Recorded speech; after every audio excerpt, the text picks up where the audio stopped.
en train de préparer sa trace là pour le départ. Ça aussi c'est d'importance. Tomac qui s'est fait battre tout à l'heure par Jack Weimer à la finale à l'américaine. Il était parti devant, le pilote Honda Geico, il s'est fait déborder. Il est ensuite revenu au contact du pilote Kawasaki et en voulant l'attaquer à la sortie des whoops, au même endroit que Tyler Villopoto, il a perdu l'avant de sa moto. Une chute sans gravité pour Tomac que l'on retrouve derrière la grille de départ pour cette grande finale. Et puis on va surveiller également la performance de cet homme, Christophe Pourcel, auteur d'une belle course qualificative tout à l'heure, une course à l'américaine un peu plus difficile. Il a lâché l'affaire rapidement. C'est la première séance de 4 tours. Christophe Pourcel, il a relâché complètement la main. Peut-être justement pour se concentrer dans quelques instants sur cette grande finale qui reste, on le rappelle, l'objectif prioritaire de ce Supercross de Paris. Allez, on met les machines en route. Le départ d'ici quelques instants. Et là, ça va être un peu compliqué pour Pourcel.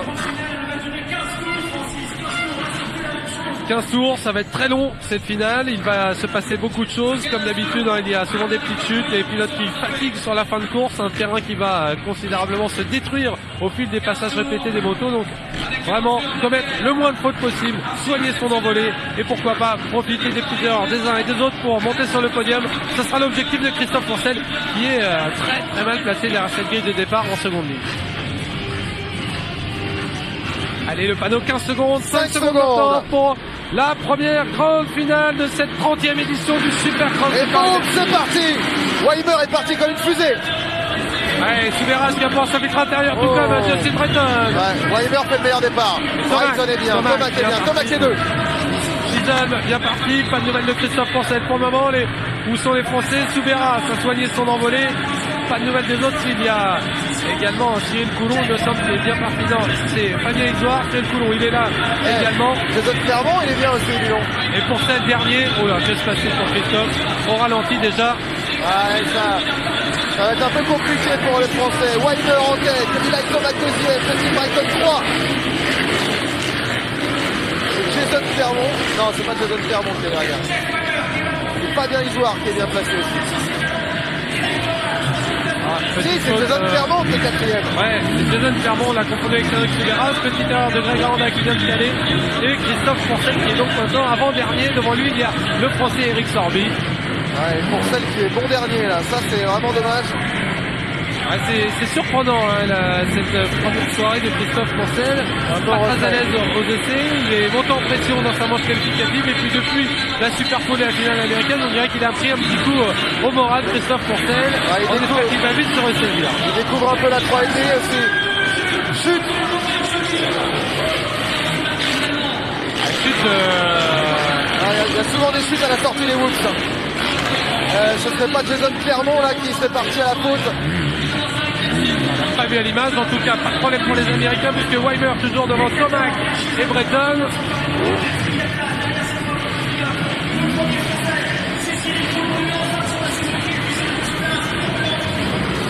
Allez, les trois hommes forts, les trois pilotes américains ont 3 premières places alors que Greg Aranda de nouveau à l'arrêt dans les coursives. C'est dur pour les Français là, Weimer en tête dans les whoops, Eli Tomac derrière qui remonte un petit peu. Et puis Breton lui a perdu du terrain par rapport aux deux leaders. Il y a Kyle Chisholm qui est en embuscade et puis attention à Cyril Coulon. Le Français très rapide, Souberas. Effectivement, Jason Clermont qui n'apparaît plus là dans le classement et qui est tombé à la sortie des whoops tout à l'heure. Ouais, c'est le pilote Honda effectivement qui a chuté. Dommage, c'était quatrième. Le voilà qui repart, donc déjà pas de bobo, c'est le principal. Allez devant, l'explication à distance pour le moment entre Jack Weimer et Eli Tomac. Ces deux-là ne se sont pas lâchés depuis le début de la journée, que ce soit lors de la séance chronométrée de la Super Bowl, la finale à l'américaine. C'est le duel attendu. Et voilà. Attention Jack Weimer qui vient de se faire une chaleur dans les whoops. Il a eu chaud, mais il n'a pas perdu trop de temps quand même. Et Tomac est quand même revenu. Tomac a repris un petit peu de terrain. Greg Aranda est à l'arrêt pratiquement dans les whoops. C'est fini pour Greg Aranda. Justin Breton en embuscade en 3e position et Christophe Pourcel qui l'attaque devant nos yeux. Eric Sorby pour gagner une petite place. Et Sorby qui réplique. C'est quand même, quoi qu'on en dise, une grosse contre-performance. Christophe Franchel qui est en train de se battre avec Eric Sorby en queue de peloton, alors que devant, c'est la démonstration de Jack Weimer qui vient d'avaler les hoops, toujours avec dans son sillage. Tomac en seconde position, Breton troisième et Kyle Chisholm quatrième. 4 Américains aux 4 premières places. Ils sont venus, ils sont tous là. Derrière, on va retrouver Cyril Coulon et Cédric Souberas. Également Charles Lefrançois qui est bien placé. Et c'est Willan qui fait la moins bonne performance du plan américain.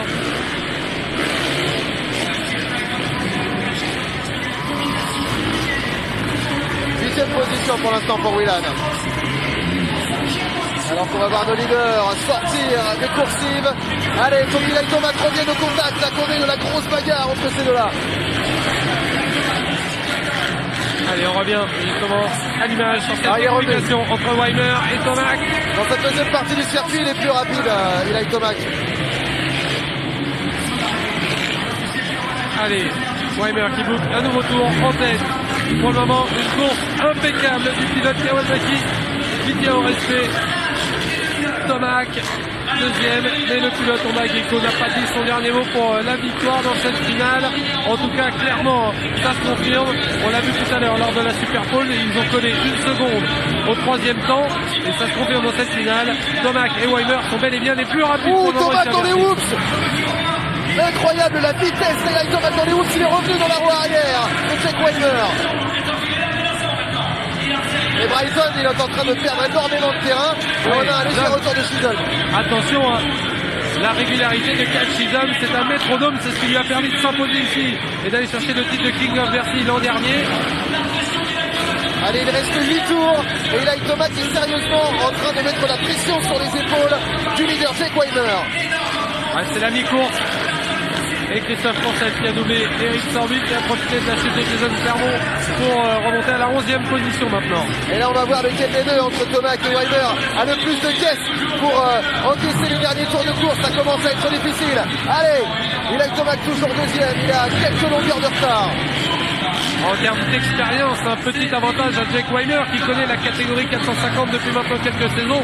On le rappelle, son palmarès cette année, 5e du Supercross 450, 3e de l'Outdoor 450.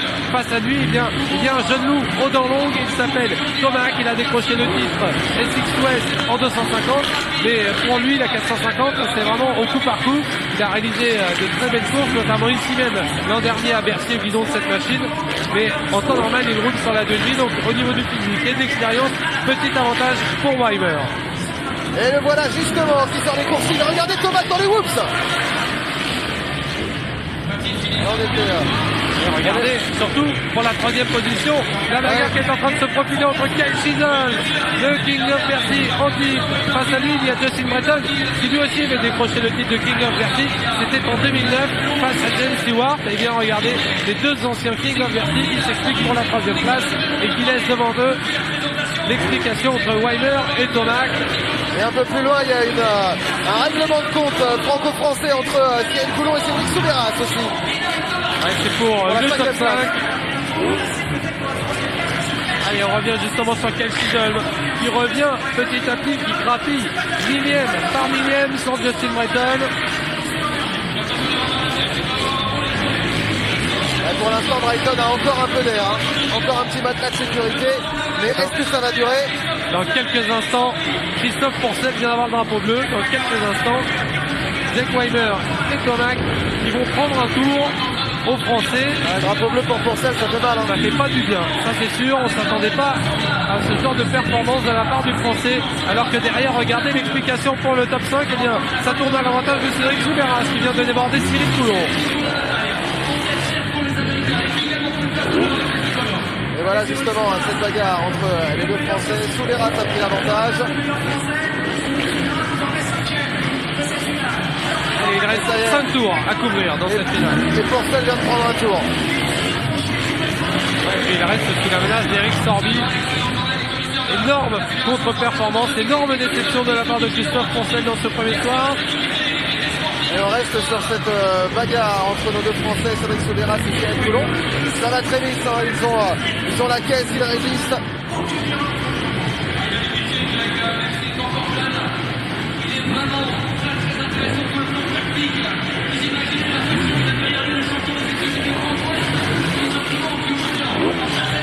Première grande finale de ce 30e Supercross de Paris-Bercy et toujours devant Weimer qui mène le bal devant Tomac, Breton troisième sous la menace de Chizold, Souberas qui vient de déborder Coulon pour la 5e place et les deux Frenchies qui vont devoir se méfier du retour de Will Hahn, 7e, et le pilote Honda est en train de remonter.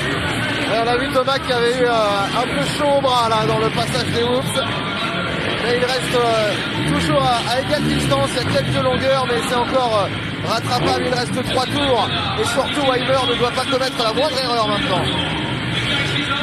De son côté, Souberas a pris pas mal d'air face à Coulon qui commence à un peu galérer là, on voit dans les Whoops. Allez, les deux leaders qui sont au milieu maintenant des pilotes retardataires. Attention, bien joué de la part de Isoire qui s'est parfaitement écarté pour laisser Weimer et Tomac s'expliquer à la régulière. Mais le pilote Kawasaki résiste parfaitement à la pression du pilote Honda pour le moment. Et pas d'erreur hein, pour l'un comme pour l'autre depuis tout à l'heure. Les deux derniers tours sont entamés. Et puis les pilotes qui ont quasiment les mêmes trajectoires, donc ça va être très difficile pour Tomac de trouver l'ouverture, sauf l'erreur de Weimer. On voit mal maintenant comment il pourrait réussir à tenter quelque chose, si ce n'est peut-être dans les whoops. C'est ce qu'il a tenté tout à l'heure lors de la finale américaine. Ça s'est terminé par une petite chute, mais ça peut pourquoi pas passer alors que Will Hahn est là en train de déborder Cyril Coulon pour la 6e place. Et Cyril Coulon qui commence un petit peu à se balader de gauche à droite dans les whoops. Allez, Tomac et Weimer sont passés. Weimer a toujours l'avantage. Ouais, puis Weimer, regardez, qui a maintenant quelques mètres d'avance pour aborder ce dernier tour assez sereinement. Et c'est une victoire qui se profile à l'horizon pour Jack Weimer qui vient de rentrer dans son dernier tour. Ça paraît bien parti hein, pour Weimer qui, on l'a vu depuis le début de la soirée, eh bien, est très solide, extrêmement rapide. Et là, on a vraiment les deux grands favoris des 3 soirées de Bercy 2012. Ouais, derrière Breton qui s'est mis à l'abri de Chisholm pour la 3e place. Et attention, c'est le dernier passage de route. La dernière opportunité pour Tomac. On voit qu'il a forcé là pour... il est revenu d'ailleurs. Mais est-ce que ce sera suffisant? Allez, peut-être là, quelque chose à l'intérieur. Oh là là, attention, c'est pas fini. Le bloc passe. C'est pas fini. Quelle erreur de Weimer. Attention, l'erreur de Tomac. C'est pas fini. Oh là là. Finish de Doug. Tomac qui avait réussi à trouver l'ouverture en profitant d'une petite erreur d'inattention de Weimer qui est allé à l'extérieur. C'est surprenant de voir un pilote d'un tel niveau commettre une telle erreur dans les derniers virages d'une course. Il avait ouvert la porte à Tomac, le pilote Honda en a profité, malheureusement il a fait une petite faute. Et Weimer qui avait mis du gros gaz à l'extérieur pour récupérer sa première place, qui triomphe donc dans cette première finale devant Tomac, Breton et Chisholm. Ah là, il l'a pas volé là, Weimer, cette victoire. Et c'est vrai que là, si Tomac avait pu passer dans ce dernier passage, ça aurait été extraordinaire. Il était pas loin et Weimer s'est bien rattrapé. Il s'est pas laissé faire. Et voilà, une très belle victoire bien méritée pour Jack Weimer. Très belle finale. Les pilotes américains qui ont répondu présents. Petite déception côté français avec la contre-performance de Christophe Poncel. Et on va revoir ce dernier tour d'anthologie entre Jack Weimer et Eli Tomac. Et là voilà, on revoit sous cet angle-là. C'était vraiment extrêmement bien tenté. Oula ouais, Weimer il a vraiment fait l'effort. Hein. Il était...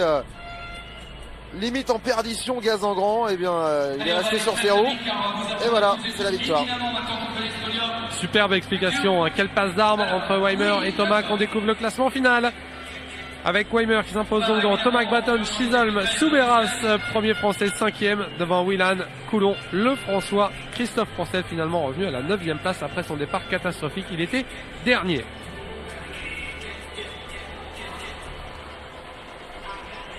Alors le classement du 6 tours. Allez, le premier podium de cette 30e édition du Supercross de Bercy avec la première place donc de Jack Weimer qui vire en tête à l'issue de cette première journée devant Tomac et Breton. Un trio que l'on attendait La hiérarchie n'a pas été bousculée dans cette première soirée, mais ça peut changer évidemment avec un circuit qui va évoluer au fil des 3 jours, et puis des pilotes qui vont également monter en pression.